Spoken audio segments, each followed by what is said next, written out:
Hi everyone, আসসালামু আলাইকুম। সবাই কেমন আছেন? আজকে আমি যেহেতু বাসায়, তো আজকে যেটা করব পটল দিয়ে আলু দিয়ে একটা তরকারি রান্না করব।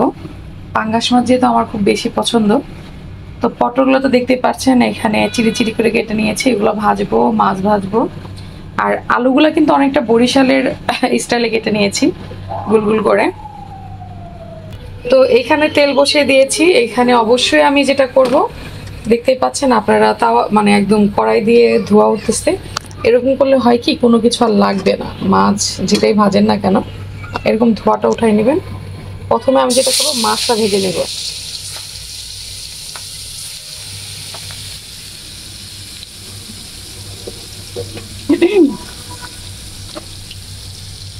এভাবে করলে হয় কি, আপনি কোনো কিছু লেগে যাবে না। এই দেখেন, একদম সঙ্গে সঙ্গে আপনি এই দেখেন লড়াচড়া দিতে পারবেন। আর আপনি যদি এটা তাওয়াতে একটু ইটা না উঠাই নিতেন ধোয়াটা, তাহলে হয়তো কি এটা কিন্তু সঙ্গে সঙ্গে লেগে যেত। আমি এই মাছটাকে ভেজে নিব, তারপরে এগুলো ভেজে নিব। এর মধ্যে আপনাদের আরেকটা জিনিস দেখে নিয়ে আসছি।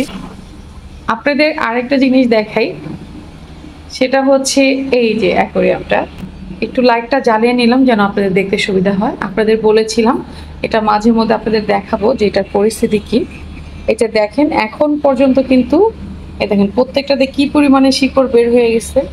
এই যে দেখেন, এখন পর্যন্ত দেখেন কত সুন্দর তাজা। আর এই যে কচি কচি পাতাগুলো বের হয়েছে।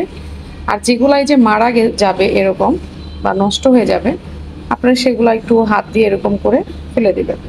ভেতরে কিন্তু আরো পচা টচা দেখেন, এই যে কিছু পাতা পচে আছে, যেমন এই যে আমি এগুলা বের করলাম। এগুলা কিন্তু আমি ফেলবো না, এগুলো কিন্তু কচি পাতা যারা গেছে আর হচ্ছে যে কিছু রয়েছে, এগুলো পরিষ্কার করবো আমি পরে। এটা আমি দেখা, এটা কিন্তু আমি কিন্তু ফেলবো না, এটাও আমি কাজে লাগাবো। যেহেতু এটা পচে গেছে, শুকাই গেলে সেটা আপনি ফেলে দিতে পারেন। এটা এই যে আমি যে গাছের মধ্যে যে বললাম প্রাকৃতিক উপায়ে যে আপনারা সার, হয়তো জৈব সার, এই সার ব্যবহার করেন। আমিও একবার দুবার করেছি।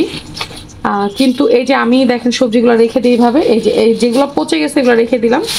এগুলা আবার সুন্দর করে এইভাবে মুড়ে রাখবো যেন এটা পচে যায়। এটা যদি আমি এটা যদি খুলে রাখি তাহলে বাতাস যেটা শুকায় যাবে। আর যদি এইভাবে রেখে দেন একটু হালকা পানি টানি দিয়ে, এটা পচে যাবে।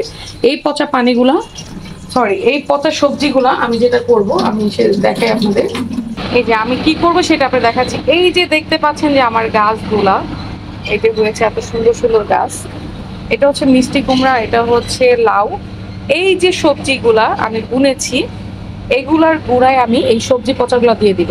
তাহলে হবে কি, আপনার এক্সট্রা যে একটা সার, সেটা ইউজ করার কোনো দরকার নেই।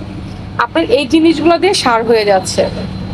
এই যে এইখানেও একটা, আসলে এটা দেখেন এখানে দিয়েছে, এটা কিন্তু পাতাগুলো বেশি একটা বড় হয় না, কিন্তু আমার মনে হয়েছে এখানে 4টা গাছ আসলে একটু ভরে যাবে, এর জন্য এটা এখানে দিয়েছি।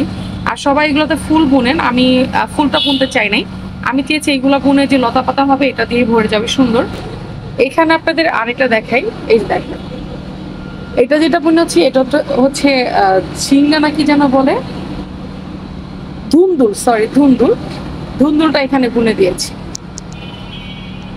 এই যে দেখতেই পাচ্ছেন কতটা সুন্দর লাগছে। তো আজকের ভিডিওটা এই পর্যন্ত। সবাই ভালো থাকবেন।